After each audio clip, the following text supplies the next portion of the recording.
Yeah. Well, of course, Holder kind of made a fool of himself the other day again. Louis Gomez, the representative from Texas, is questioning him and brings up him being held in contempt of Congress last year, 2 years ago, concerning the Fast and Furious. And Holder says, "You don't want to go there, buddy. Yeah, you don't want to go there." Now, that's a pretty professional thing for our Attorney General to say. Right. Now, it gets better. The next day, Holder is addressing the National Action Network, a group founded by none other than the cocaine-dealing, FBI informant, dirty scumbag rat Al Sharpton. Right. He's addressing a group founded by Al Sharpton, and he goes on to talk about how, what attorney general has ever had to deal with that kind of treatment? What president has ever had to deal with that kind of treatment? Well, my question to you, Mr. Holder, is what attorney general and what president has ever acted like y'all act?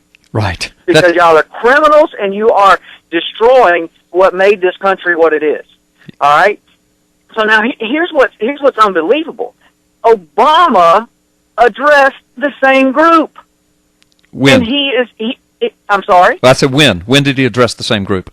Obama addressed the same group on the same day, on Wednesday. Really? Okay? They were there together? On the same day. And Obama is addressing the group concerning voters' rights. In other words, let's let everybody vote, and you'll understand the context in a second. Let's let everybody vote. It doesn't matter if they have a driver's license or identification or whatever. Just let them vote. And here's what Obama said. He says, just to be clear, I know where my birth certificate is, but a lot of people don't. God gracious. God gracious. Now, look, it gets better. Then he says, and the article says, grinning, so in other words, he's smiling. He says, do you remember that? That was crazy. That was some crazy stuff. I haven't thought about that in a while. Yeah, I bet. Well, hey, let me tell you something. He's going to be thinking about it a lot very, very soon. Okay, the arrogance of these people is unbelievable. Yeah, unbelievable. I know.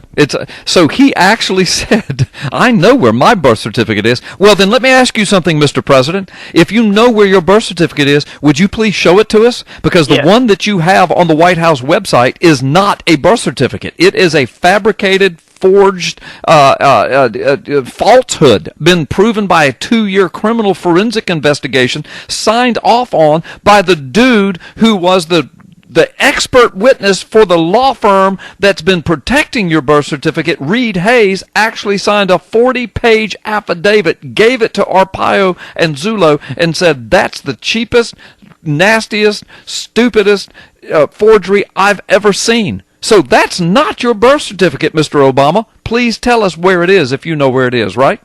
Yes, yeah. Now listen, this is an ABC News article, okay? This isn't just, fringe stuff. This is ABC News. And just think of this. You got the Attorney General sitting before Congress, basically, I don't even know what the words are. You don't want to go there, buddy. Yeah. Hey, buddy. That's real professional. That's really how you act when you're the Attorney General of the most powerful nation in the world.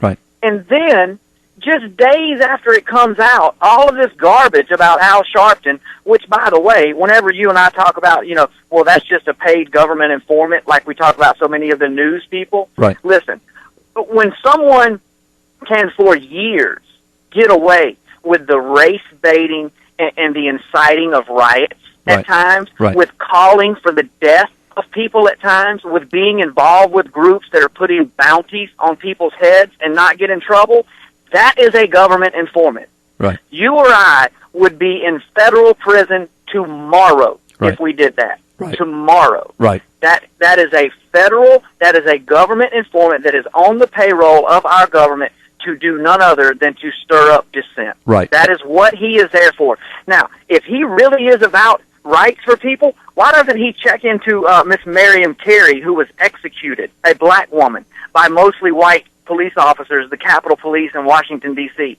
Where are you on that, Mr. Sharpton? Right. Or were you told by the government you work for that you can't talk about that? Right. I would say that's probably what happened. And WND's latest article on that, by the way, showed that the autopsy report disclosed that she was shot in the back of the head. Yes. Yeah. So it's like an There's execution. so many anomalies with that case. It's unbelievable. Yeah. You know, I mean, they execute this woman with her child sitting next to her. Literally execute. In front of the Capitol. In front of the Capitol, and then have a celebration and award medals to these brave police officers who have executed this unarmed woman. I know. Brandon, we got to go. We're